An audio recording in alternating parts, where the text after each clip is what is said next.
All right, good morning everybody and welcome to the next session. So if Ulrich's session this morning was about helping us learn how to learn, Will's session is going to help us learn how to evaluate that learning. So delighted to introduce Will Thalheimer. Very good. Yeah, we've had that discussion this morning. Will has a long career in research into performance and evaluation. So the interactive session today is going to be, I think this is the first time you've run this session here, but it's your second time at Learning Technologies. That is correct. So I'm going to hand over to Will and interested to see what you've got to say. Thank you, Julie, and thanks for all your work behind the scenes as well. Good morning, everybody. Good morning. All right, that's pretty good. The title of this talk is Learning Value. Anybody know what that means? Okay, so that's why I came up with a more specific title.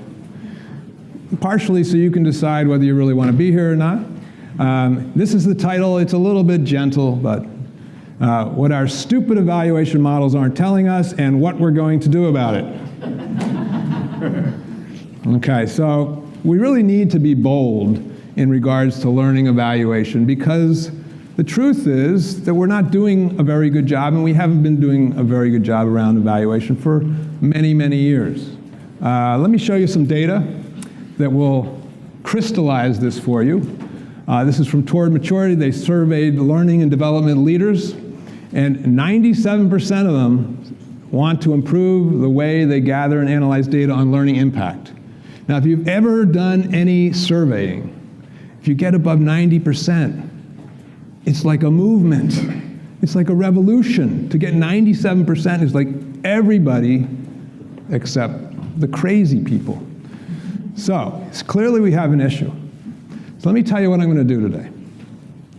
I am going to introduce you to a new learning evaluation model. I've been wanting to do this for a long time, so in the past year, I've been working to develop this. I've gone to some of the smartest people in our field and gotten feedback. We've made improvements. I surfaced this, ran it by a conference, an ISPI design thinking conference, got feedback, improved it again, been working on it, and today I'm going to share it with you in the hopes that you too are going to be part of this journey, part of this process to make it better. It's now in its 10th iteration. Okay, I think it's ready to go. I've been working on this, you'll see. So you can't read this, I'll just read it. This was the 12-level model of learning evaluation, the 14-level model, the 15-level model. And I'll just give you a little advance. This is going to be a 72-level model of learning evaluation. So just get ready for it. There's a report that goes with this. It's about 30 pages. It's done. It's copy edited. But I wanted to make sure that I got one final round of reality checking before I published it. So this session might be a little bit different. I'm not going to just sit up here and talk. It's going to be participatory a bit. I'm going to ask you to make some decisions.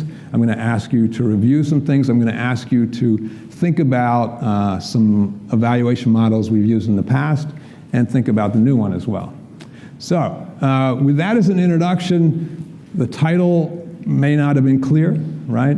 And you may not want to be an active participant. So if you feel you want to leave, now's the time. It's fine. I will not take offense. In fact, I will recommend the session with Patty Shank and Miriam Nealon talking about evidence-based practice right across there in the auditorium. Okay, you ready to go? Yeah. All right. So I'm going to make the slides available at this link. And I'm going to show you this later if your camera's not ready or your pencil's not ready. But I'll wait. And the reason I'm encouraging the slides is I'm going to drop a lot of links, things that you might be interested in, things that we don't have time to go into depth, but things that might relate to learning evaluation that you want to take a look at. So, first question for you, first part of the participatory aspect of this. What do these I shouldn't stand in the front here, I guess. What do these scientific findings tell us about human behavior? I'm going to give you about 30 seconds to think about this individually, and then I'm going to ask you to do something.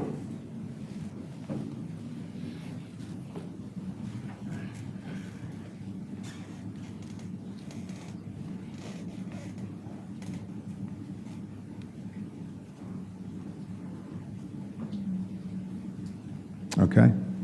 So, now turn to the person next to you, and in 20 words or less, tell them what you think this means. Go.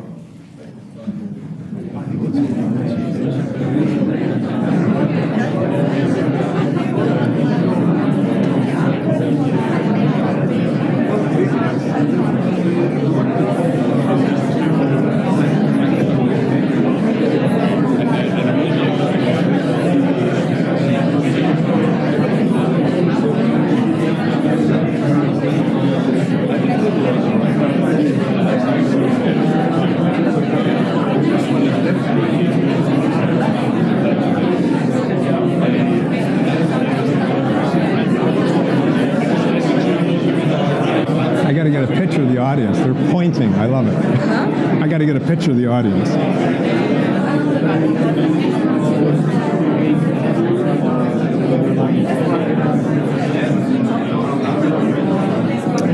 All right.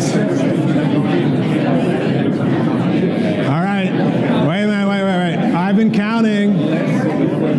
been counting. That's a lot more words than 20, okay?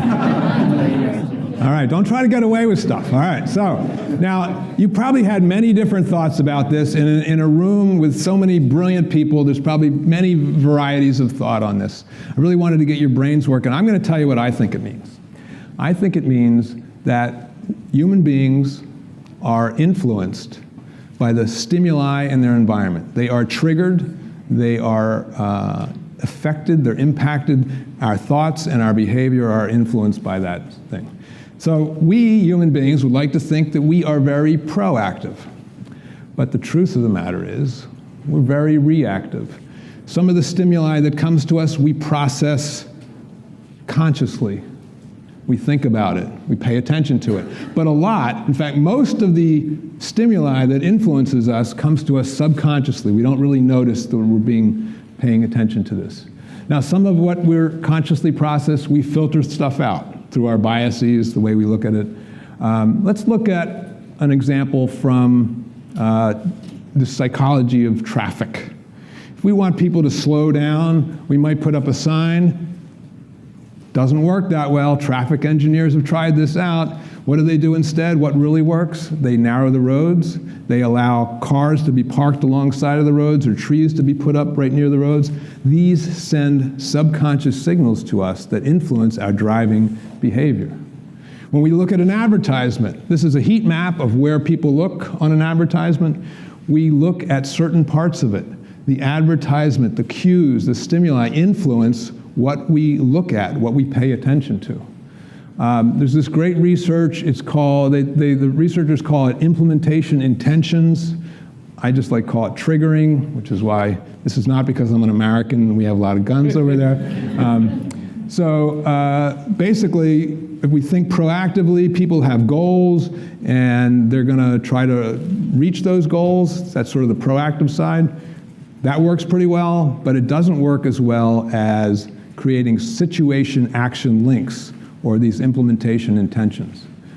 If you want to Google, you can look up triggered action planning. It's a way to increase the likelihood that your learners will actually use what you taught them. Better than action planning, it's sort of action planning revved up with this technology.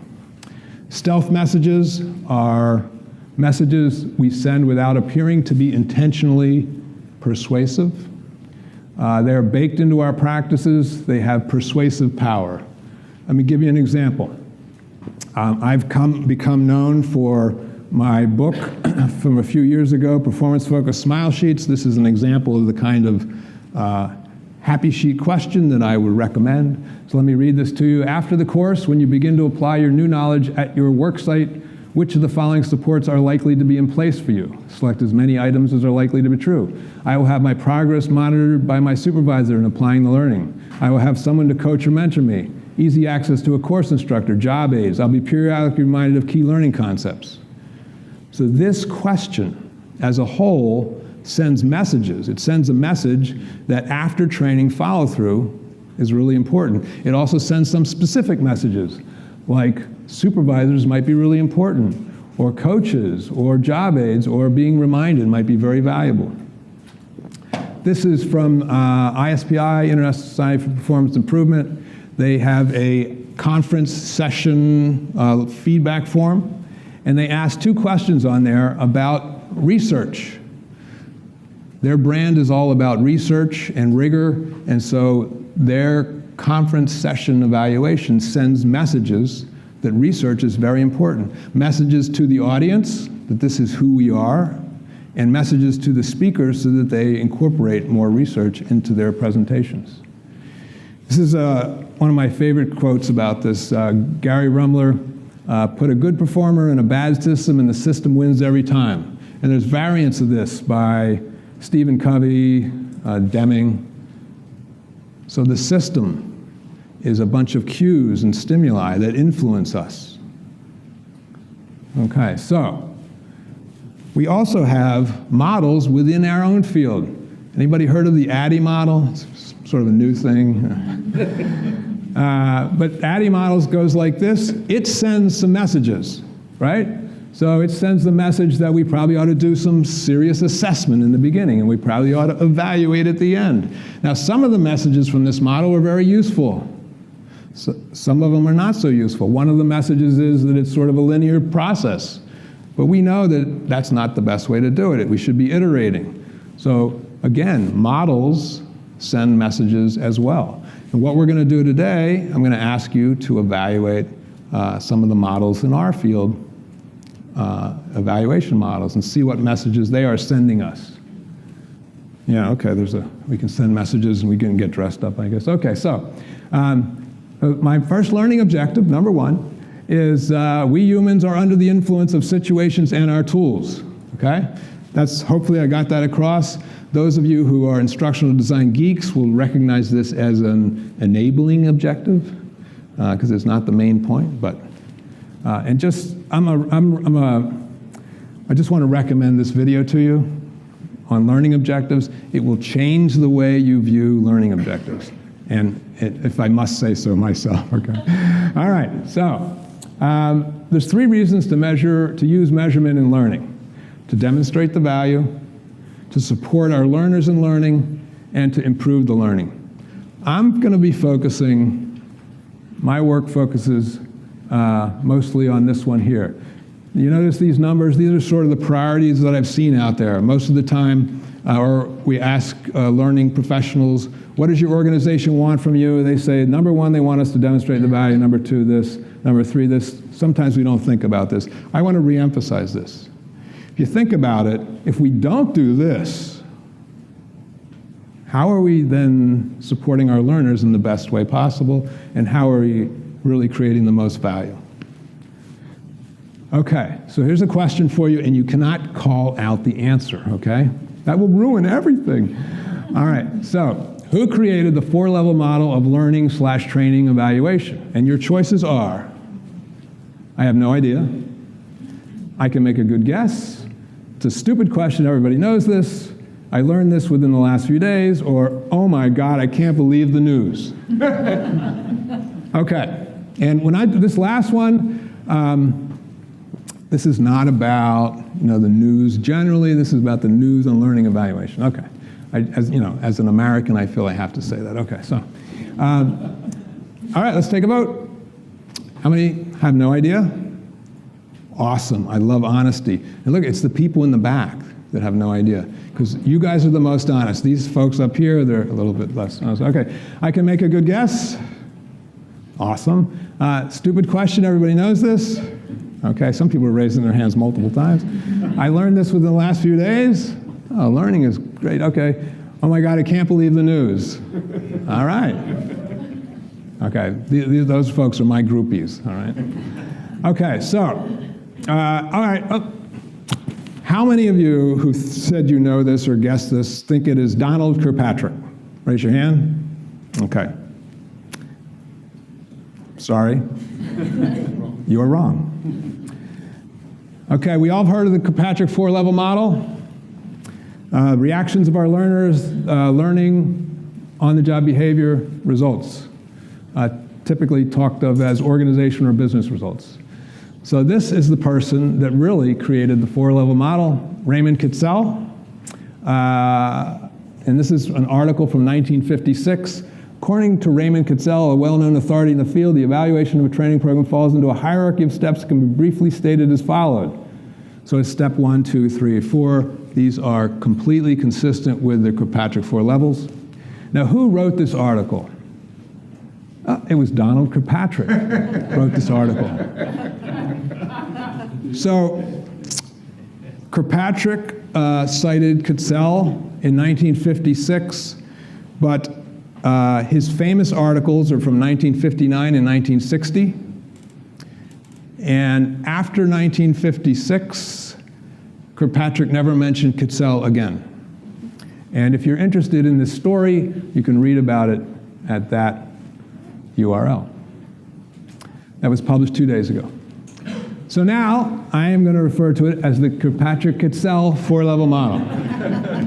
and so Kitzel seemed to come up with the idea, but Kirkpatrick came up with the labels, which was a very important part of the process, and he popularized it. So both people deserve credit in my mind. All right, we're going to talk about, I'm going to ask you in a little bit what the messages are from the model. What messages does this model send? Before I do that, I'm going to give you a little bit more background about myself so that you'll know where I'm coming from on this. So you'll know my sweet spots and my blind spots. So work learning research is my research and consulting practice. What I've tried to do for the last 20 years is to bridge the gap between the research side and the practice side. There's wisdom in both camps. Every year, almost every year, I read over 200 articles from the scientific referee journals on learning, memory, and instruction. And research doesn't pay that much in our field, so what I do is I use that research in the work that I do. So in my keynote addresses, my speaking, my workshops, my learning audits, and my evaluation work. But some of you might be following me. I took the hyphen out of the website, so just to highlight that it's now work learning together. All right, so I often look like this kid when I start some research, really scared because no one person can possibly get their head around all the research. Fortunately, there's a lot of good folks that are doing research to practice these days. I shouldn't say a lot. There's a handful, a couple handfuls, but you should find these people. Patty and Miriam are out there doing it. There's a whole bunch of good people doing it. Look for those people. They're the ones that are spending time compiling the science. So I create models like the Decisive Dozen, 12 most important learning factors. You can read about them here. The Learning Maximizers model, 7 goals we ought to have for learning. You can read about that there. I worked on the e-learning manifesto with Michael Allen, Clark Quinn, Julie Dirksen. The 22 principles are at that URL. I publish articles and research reports on the Work Learning Research website. These are available for free at that link. And I want to highlight this one since we're at the Learning Technologies Conference. You might be interested in this. Does e-learning work? What the scientific research says. I did a review recently, and there's some surprising findings in there. I mentioned the book earlier. I'm not going to talk about the book today, except for there it is. So now, I'm going to have some questions for you. And these questions, we're not going to go too deep into them. We're just going to sort of get our blood flowing, get us thinking about some evaluation situations. Don't worry about being right on the answers. It doesn't matter that much. It will not be in your performance report. I want to start out, though, reminding us that there's no perfect measurement tool. Nothing we do in measurement is perfect. We're trying to get good proxies of the targeted constructs we're looking for. But given that in mind, here's your first question. Harry's the chief executive of the Indiana State Attorney's Board of Learning Requirements, sometimes referred to as ISABLR. The board requires attorneys to take 15 hours of continuing legal education each year, and they divide it into classroom and e-learning. So that for the classroom requirements are learners receive 1 hour of credit if they are marked as having attended a 1 hour face-to-face training. Okay? And e-learning is a little bit more complicated, as learners receive 1 hour credit if they view every screen of an e-learning program designated by the board as a 1 hour program. So the board looks at all these programs and decides whether it's a 1 hour program, 2 hour, 3 hour. But also the learners have to be reliably quick enough to click a button that appears randomly at 4 to 7 minute intervals designed to certify that the learners are actually paying attention. This is a true thing. I want you to know, this is a real thing. All right, so how would you rate the effectiveness of the board's learning certification requirements as an indicator of learning success? And your choices are not at all effective, somewhat effective, mostly effective, very effective. Okay? So I'm going to give you 30 seconds to think about this. Again, we're just doing this quick. Don't worry about your answer. You can say whatever you want. You can vote multiple times. It's a free-for-all. All right, so think 30 seconds.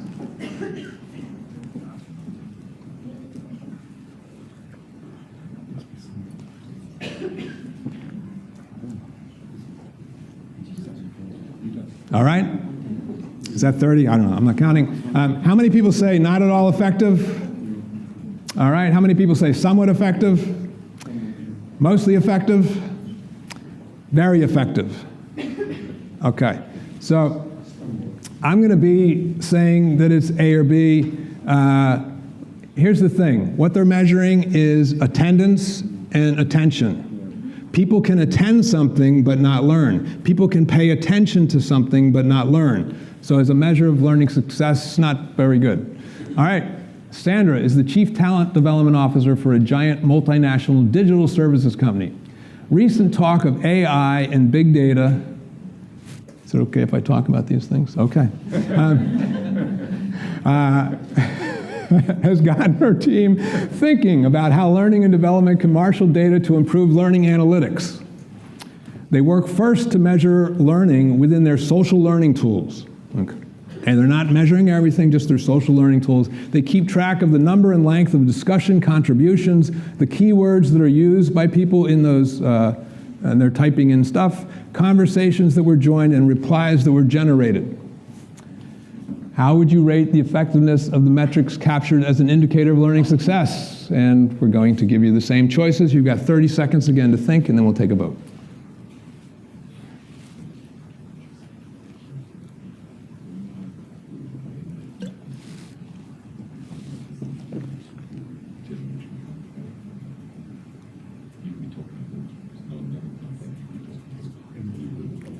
All right, let's do this. Let's switch it up. We're going to start from the bottom here. How many people think it's very effective? Okay, wait a minute, let's test. Raise your hand if you think you're in London. Okay, just one, all right, just a second. All right, mostly effective. All right, somewhat effective. Not at all effective. Okay, I'm at the not all effective.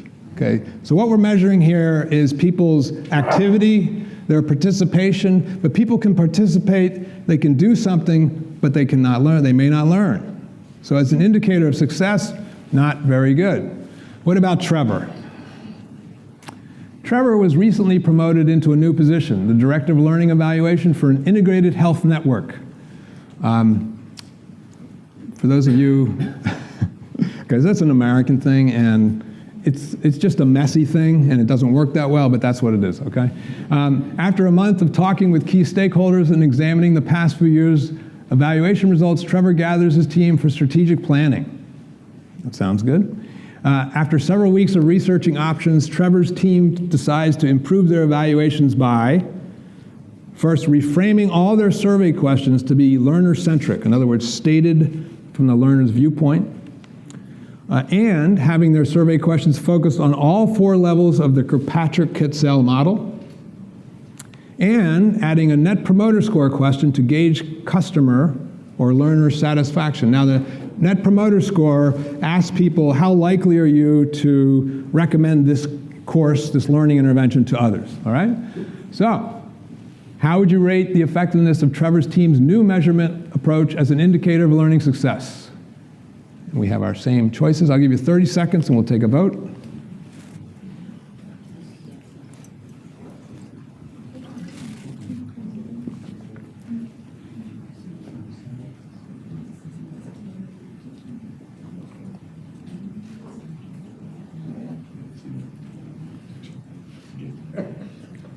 All right. How many people are now shy about taking a vote? Thank you. Honesty, I like it. Okay. So how many people say not at all effective? How many people say somewhat effective? Mostly effective? Very effective. I like it when we have a spread. That means there's controversy, interest, intrigue.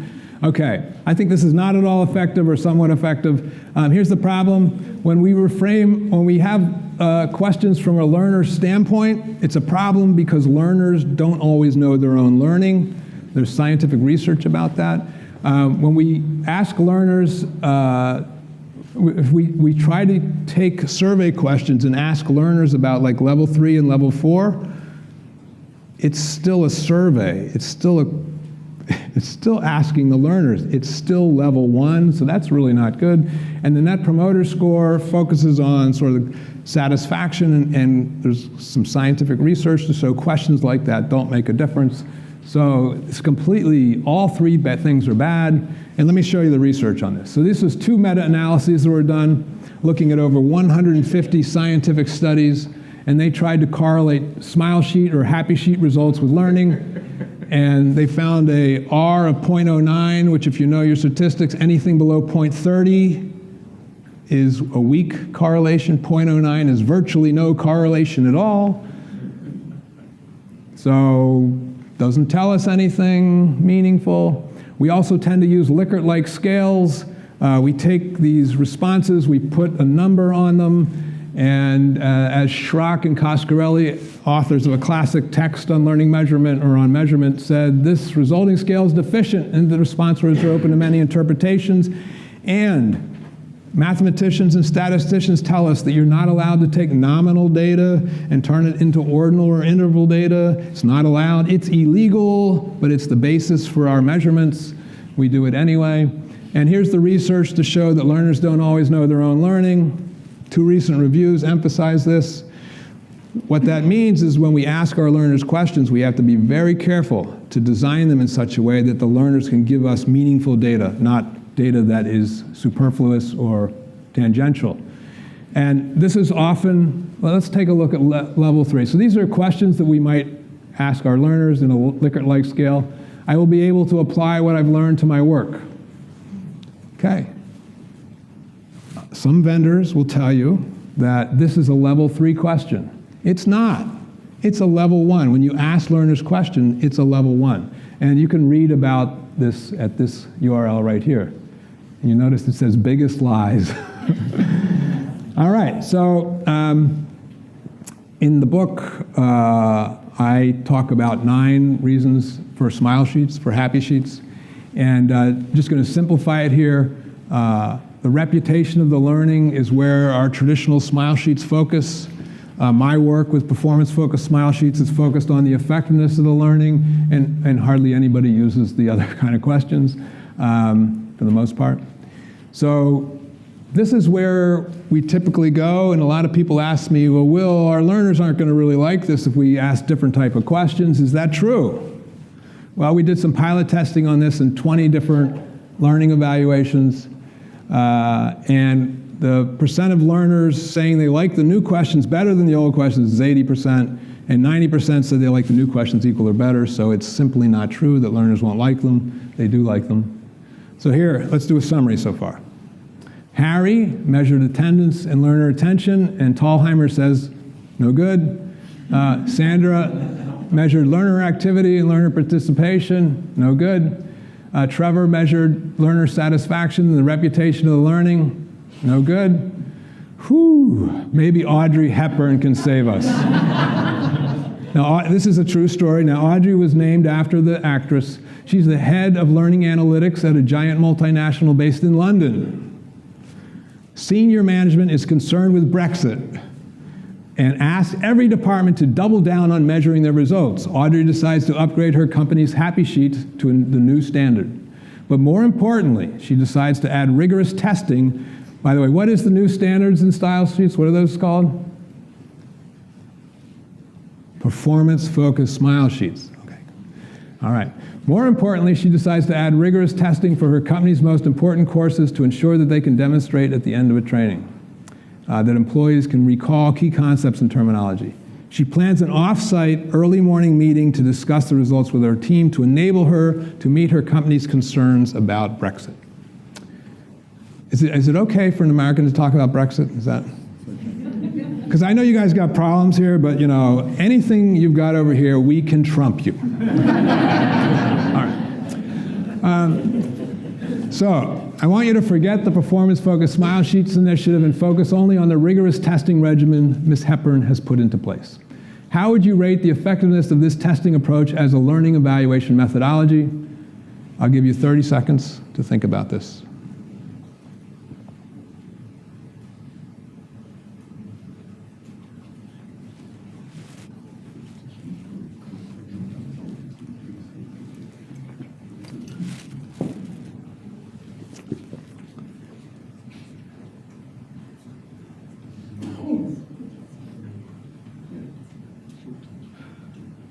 Okay, let's take a vote. How many say not at all effective? Okay. Somewhat effective, mostly effective, very effective. Okay, excellent. So, I'm going to say, sorry, not at all effective or somewhat effective. All right, so here's the problem. There's two problems here. One is asking people to demonstrate that they can remember concepts and terminology is not the same as being able to measure that they're actually able to do something. Number one. Also, we're measuring this right at the end of training. If we measure people's learning right at the end of training, everything's top of mind. No problem. Happens to me all the time. So that's another problem. So you want to measure things after a delay to ensure that people will actually be able to remember. So not good. Now, I have to tell you, I told you this is a true story, which is not really true, but let's pretend. What happened here is really kind of remarkable. Audrey's team, they really got to the heart of this. When they had this early morning off-site meeting, they really got to the heart of this. They debunked their own thinking about it. They really improved. This meeting became legendary in the company.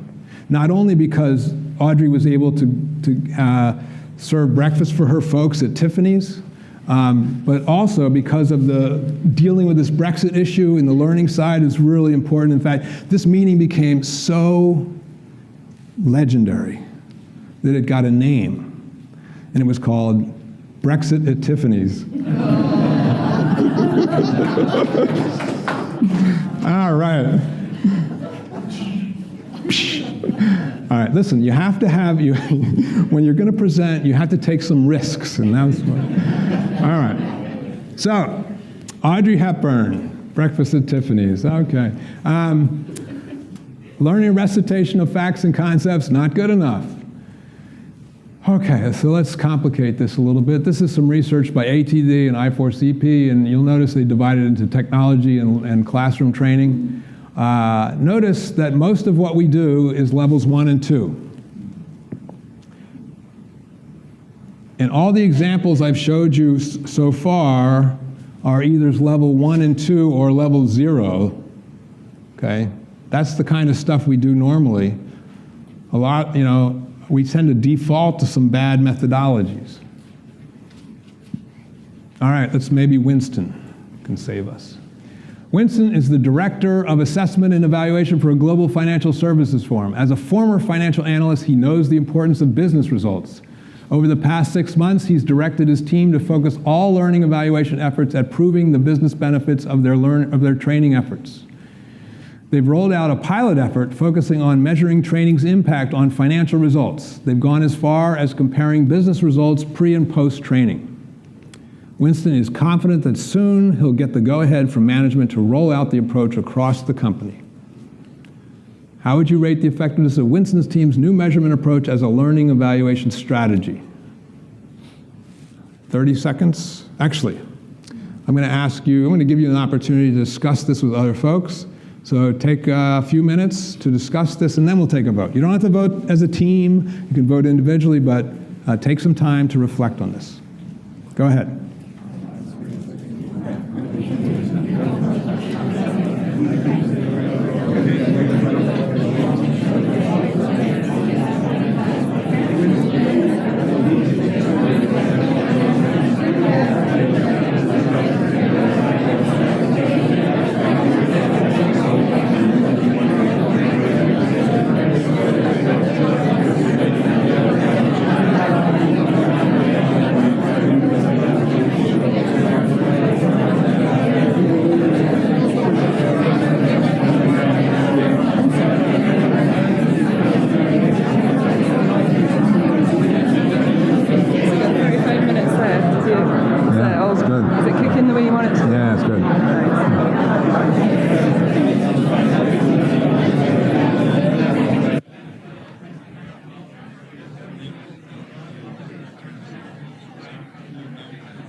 Okay.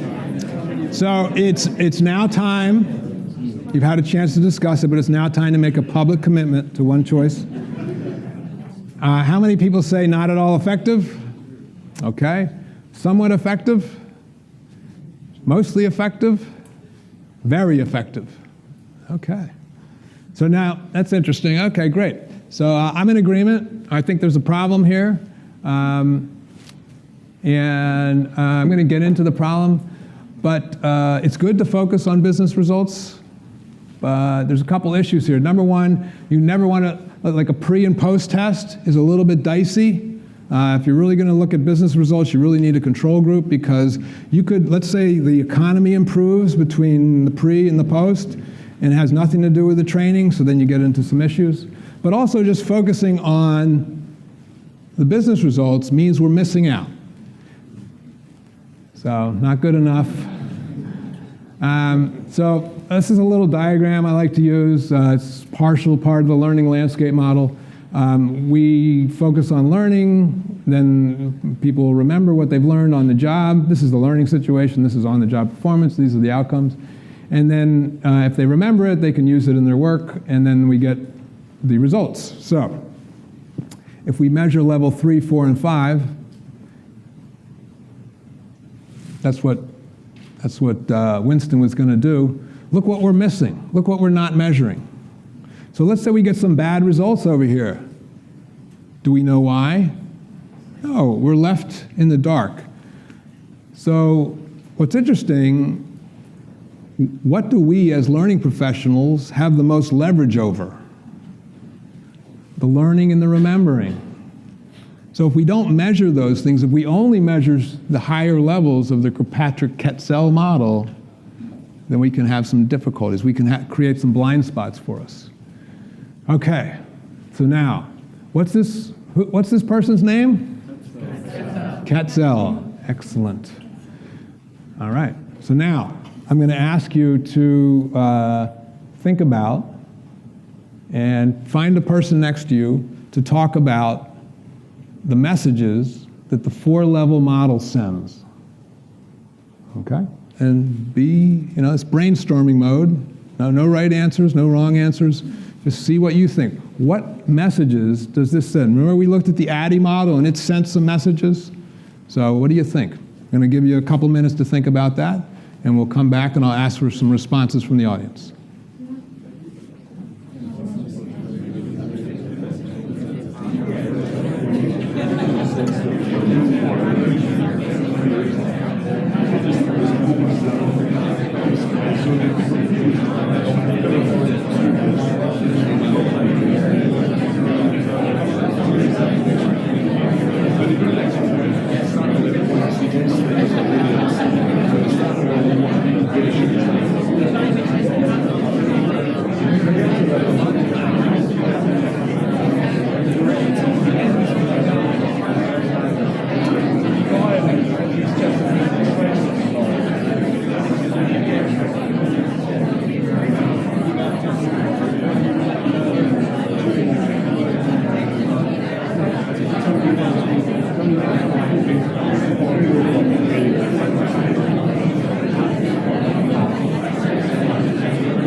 Question? Just the paper. You don't want me to hand up these? No, not yet. Yeah. All right.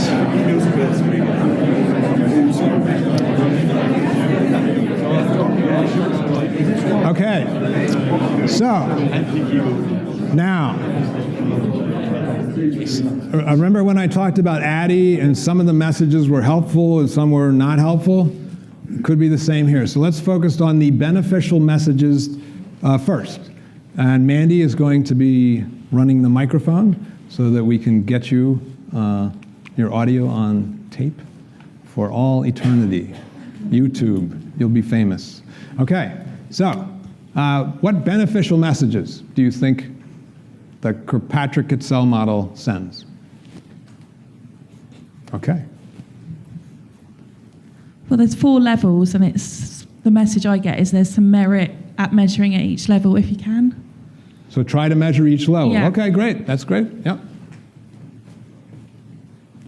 I can also just yell. I think it focuses on learning and results, and that's a positive message to send. Say that again. Level 2, it focuses on learning and results, and I think that's a positive message. Okay. I like that. Okay. Yep. Good. It cares about different stakeholders. So we have, reaction is for me a lot about the learner, and the behavior, for example, is the stakeholder or sponsor who cares about it. So it looks for results for different stakeholders. Okay, great. So it sort of incorporates some different stakeholders. Yeah. Donald. Yeah, I think there are absolutely 0 benefits, mainly because it's been an over-engineered model which encourages people to think that there's an ascent from level 1 to 4, but the data is really clear over a decade or so that people start at level 1 and never ever hardly get to level 4. So the model actually doesn't evaluate anything, it stops us evaluating things. Okay, great. So you're not following the instructions. There would be benefit. He's known to do that. That's okay. All right. Benefits. There is a kind of chain reaction. If we have a good reaction, from people, they will learn. If they learn, they will change their behavior. And if they change their behavior, we will get results. So that's a really interesting one, because that is sort of one of the messages that it sends. But as you saw from those meta-analyses, it's incorrect. If you get high marks in your happy sheets, you can have a very good course or a very ineffective course. If you get low marks, you can have a poorly designed course or a well-designed course. The research is pretty clear that, we just can't tell. So it is a message that the model sends. I would put that on the negative side, because it's wrong. Yeah. One more beneficial message. Okay. The fact that it's linked to behavior is a positive thing. Okay, great. So I'll just repeat it. That it's linked to behavior is a very positive thing. And I'm in complete agreement. What about, and I'm going to talk about that a little bit more in a minute. What about some negative things? I know some of us are chomping at the bit and we wanted to go right there. Any negative message that you see? Just because I learn something new doesn't mean I'm going to change my behavior. Okay, right. I can learn it, not be motivated, not know how to actually do it. It's like, yep.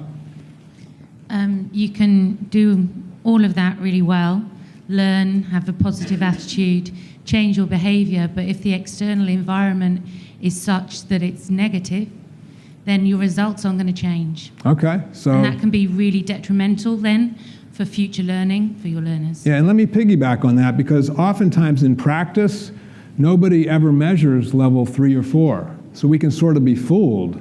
We can have a good experience in the classroom. It looks like people learned, but we don't even know whether they've taken it or whether, if they have taken it, whether they've created benefits for the organization.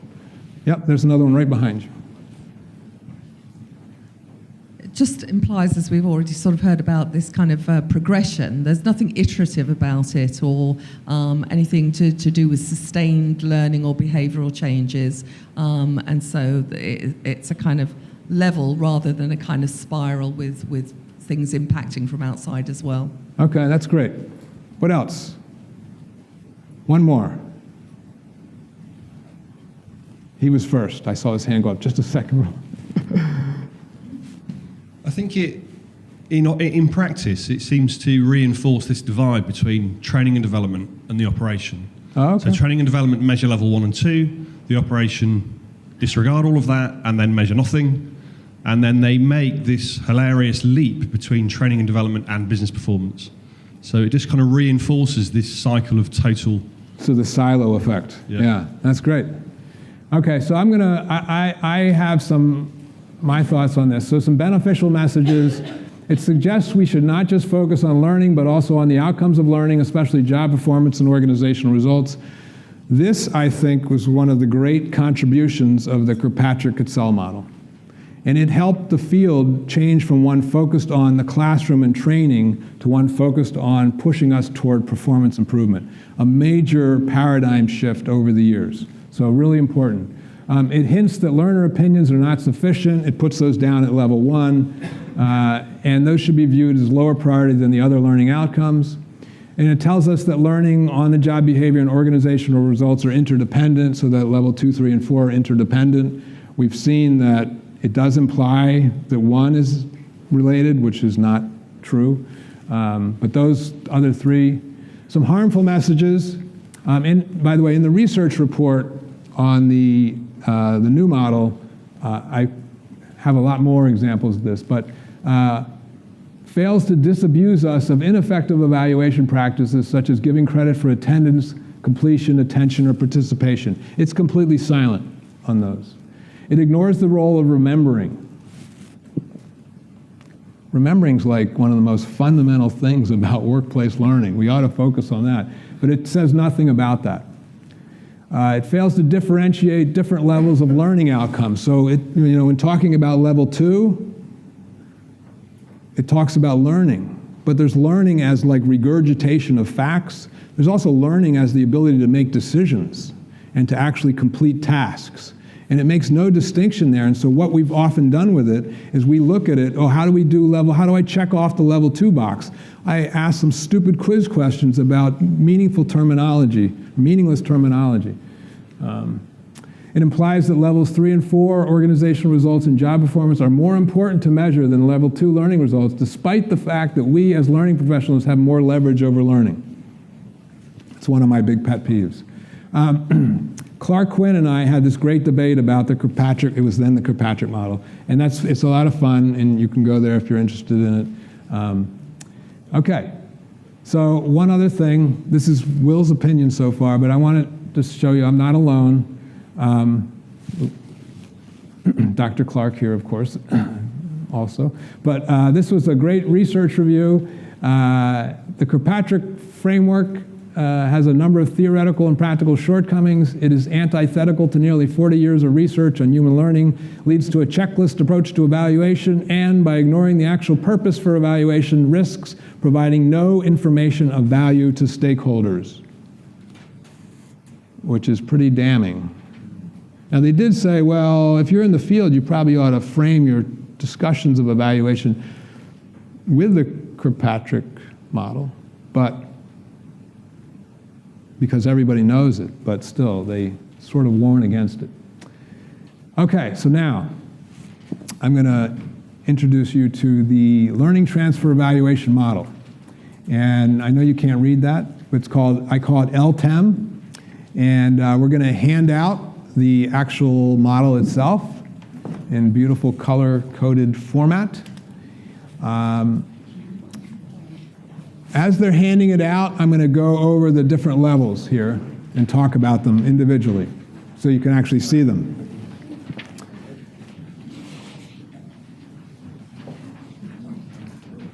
So the first level is attendance, and you notice it's in red. Red is bad. So learner signs up, starts, attends, or completes a learning experience. And there's a little hint down here, an inadequate learning metric because learners may attend but not learn. Level 2 is measuring activity. Measures of attention, measures of interest, or measures of participation. These are inadequate learning metrics because people may, for example, pay attention but not learn. Level 3, and here we have a dichotomy. First, the learner is queried in a way that does not reveal insights on learning effectiveness. Examples: measures the target learner satisfaction, course reputation, etc. That's inadequate. As we saw from the meta-analyses, those are not correlated with learning results. The second part of this, learner is queried in a way that reveals insights related to learning effectiveness. Things that target things like learner comprehension, realistic practice, learner motivation to apply after learning support. These are things that are aligned with the science of learning. It's not a perfect measure, so the way I think about this is such measures can hint at outcomes, but should be augmented with objective outcome measures.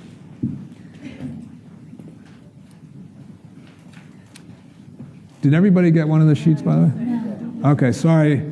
I made like 120 copies. I didn't.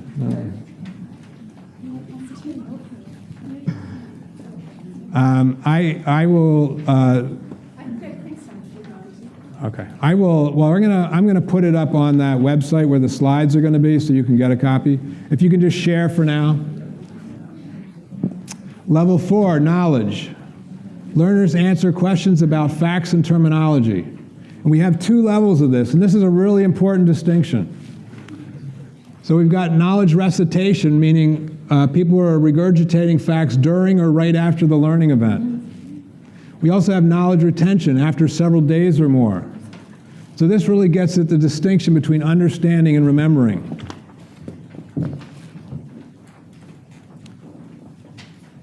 Oftentimes we're fooled. We give people a test in a class, and people are able to remember stuff. But of course they're able to remember it. It's all top of mind. That is not a good proxy for whether they're going to be able to remember it back on the job. So now we have decision-making competence. The level above it is knowledge, so I sort of added that there. This is the first one that's green, that has any acceptability to it. Learner makes decisions given relevant, realistic scenarios. So this is what I call decision-making competence, during or right after the learning event. Notice this has the understanding, remembering distinction as well. So this is remembered decision-making competence after several days or more. So this is the first part of the model where we're actually going to certify someone as capable of something important. Certified decision-making competence. This is level 6, task competence. Learner performs relevant, realistic actions in decision-making. So task competence during or right after learning event, again, there's the understanding, remembering distinction, or remembered task competence. Now this is really, it's complicated, and I would recommend the report to you. I'll try to explain what I mean, what the difference is between level 6 and 5 right now, but it takes a little bit of reflection.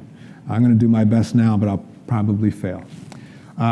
So decision-making competence is we are able to, given a scenario, we're able to make a decision. So for example, if I'm a manager, I'm teaching managers about being a good leader. One of the things we want them to be able to do is make a decision about whether to bring their direct reports into decision-making or not. Okay, so that's a decision. But that's not an action. They actually haven't said the words. They haven't demonstrated the right body language. So that would be the action part of it. So there's the distinction between decision-making and action. So if you have both of them, that's level 6. The example I use here is tasks comprise both decision-making and action-taking. For example, a person learning to write poetry could decide to use a metaphor or could act to use it, deciding, writing the actual specific metaphor, or they could do both. Transfer, and this is what we're aiming toward. The model's called the learning transfer evaluation model. When learner uses what was learned to perform work tasks successfully, as demonstrated through objective measures. And I make a distinction between assisted transfer and full transfer. I'm not going to get into that now, but you note that. And then finally, the effects of transfer. So including outcomes that affect learners, co-workers, families, friends, organization, the community, society, and the environs as well. You could expand it. So this will certify, to do this, you have to certify transfer first, and then use a rigorous method of assessing the causal impact, whether that's actually affected these things. So that's it in a nutshell. So now the question is, what messages does LTEM send? And if you look on the back of your sheet, you should have in the report, when it becomes available, I talk about the messages. So if you I think that the LTEM actually will send all these messages. Now you may be in disagreement, and we really don't have time to debate that here. But you can also use the back of this to sort of look to see what the Kirkpatrick model, what messages it sends or doesn't send.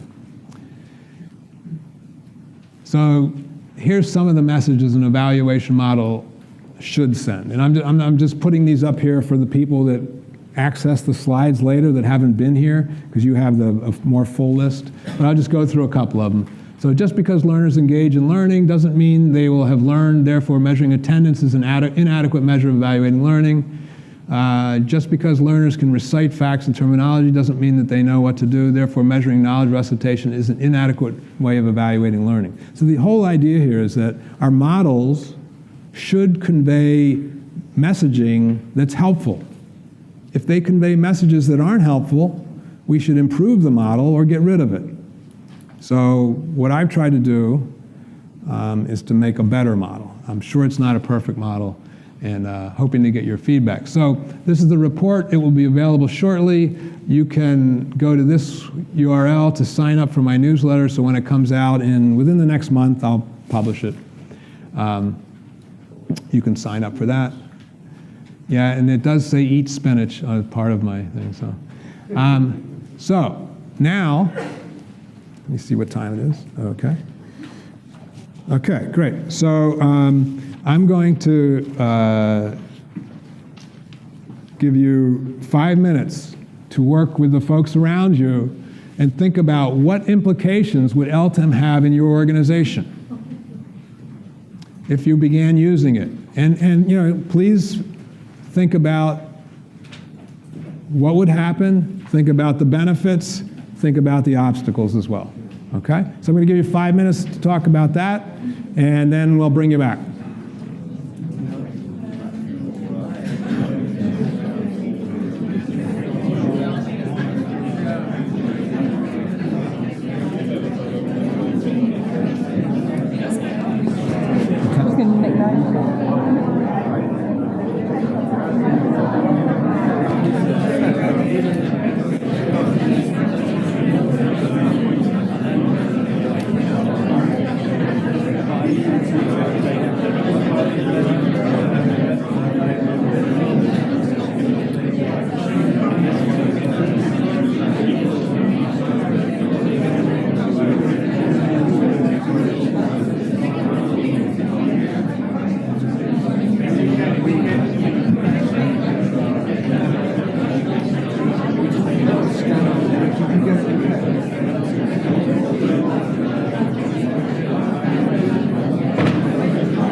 organisational work Sure, than it is why not? technical skills. Yeah, where fine. we can, yeah? Oh, yeah, So I find that when I read that, I go, oh my God, where do we even start with?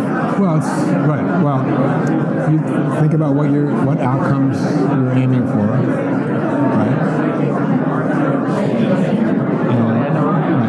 And so that's one way. Also, you can look at turn this over. So you can think about what your learner perceptions are, their effectiveness. You can measure some knowledge. You can think about what decisions do your learners need to be able to make, and evaluate those. You think, what do they actually have to do, right? And then have they done it? And then are they getting the benefits that they hope for? Yeah, it'll work. Yeah, general purpose.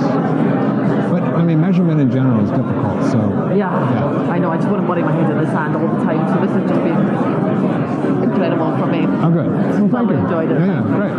And let me. I'll give you my card. You can get in touch with me later if you're more specific. Yeah. I did. I tweeted you that. I'm like, you're my new hero. Oh, awesome. Honestly, it's been Thank you. Thank you. Okay. All right. Okay. So, like in the real world, we could do this exercise and we could have a full half day of it, right? So, sorry I couldn't give you more time, but does anyone want to share an implication that you might think might happen?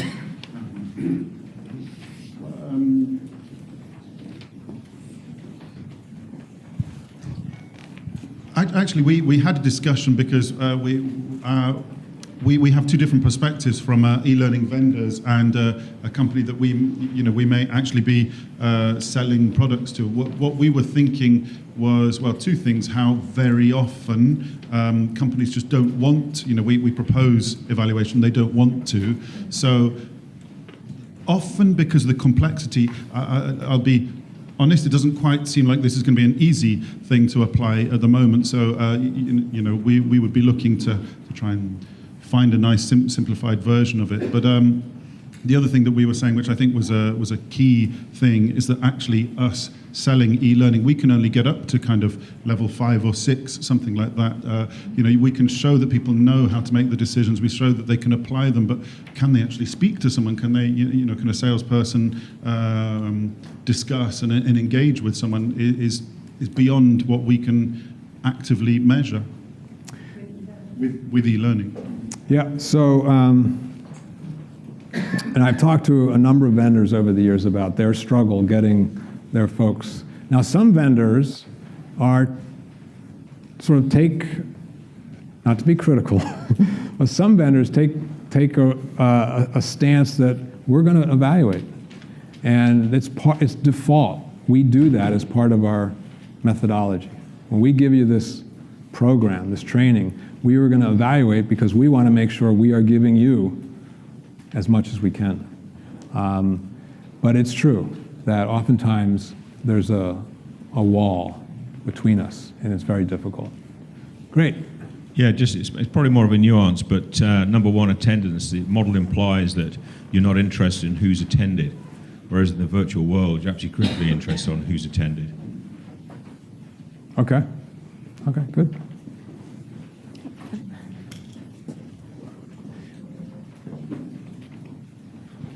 Thank you so much. This reminds me of one of my favorite quotes from George Box. All models are wrong, but some are useful. And I think you've developed a very useful tool here, because this whole green area to me seems like it's the metacognitive part.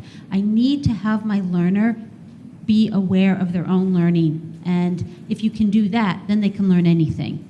And so, but one thing that I struggle with in all of these types of sessions, not just here, is I'm looking for the next column. And I want the next column to be some kind of tool that I can use, right? So I can use a ruler to measure this, but what tool can I use to measure that? And if you have any suggestions, and the only one I ever hear is the 360, I would love your opinion on if that is a tool or how you use You're it. absolutely right, and that's some of the feedback I've gotten before as well. It's great, what do I do for each of these? And so that, I couldn't fit it in the paper, but it's in the report. So that's in there, yeah. So great, thank you. So practically it looks great. It gives a simple map on which an organisation can have a discussion about how we want to measure and observe performance. So I was in Nigel Payne's session yesterday about what does it actually take to be a learning organisation, and it all wrapped up into culture. And one of the things I think that this slightly takes for granted is that there's a culture within an organisation where honest conversations, where genuine learning takes place, is established. So if you've got an organisation where people genuinely openly admit when there's a problem, when they failed, they learn from that, they grow as an organisation, I can see how this could be really valuable. If in truth that doesn't exist, then I can see how this continues to separate training and development from the operation, because the operations see it as a threat. Someone's coming in to measure what we're doing, to look at what we're doing, and that's my concern, that it will actually increase resistance potentially. Well, I would hope not, because this is really our tool. It's not somebody else's tool. This is our tool. Remember the 3 circles I showed earlier? And the one circle was us getting feedback so we could make things better. That's what I'm hoping that this is all about. Us being able to get the feedback so we can make things better, not from an outside perspective. Good, thank you. One more?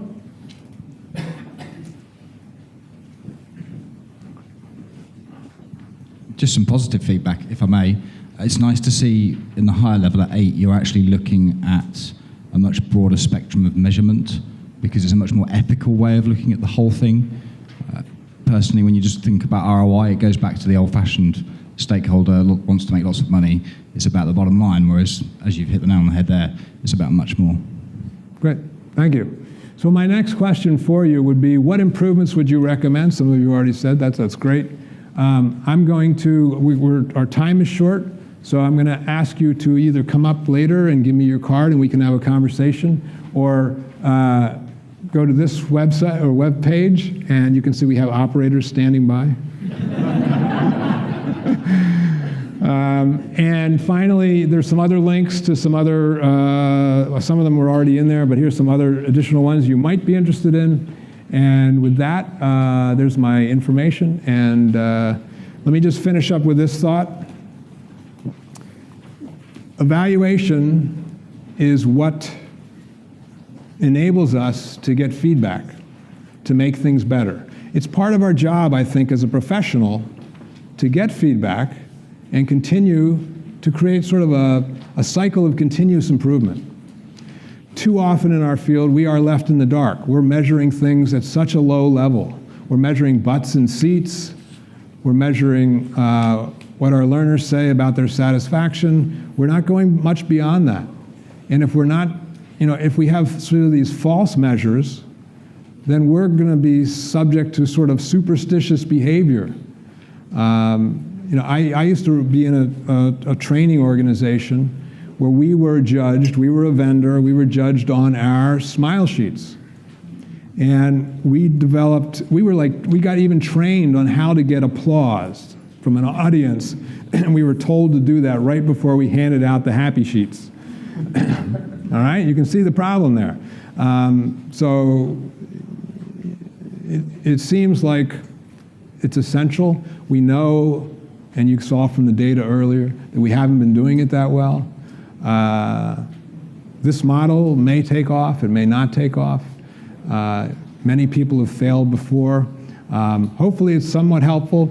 If you try it out, I'd love to hear what works, what doesn't work, what you're struggling with. If you have feedback for me, that would be awesome. So really, it's been great. Thank you for your participation. Good luck.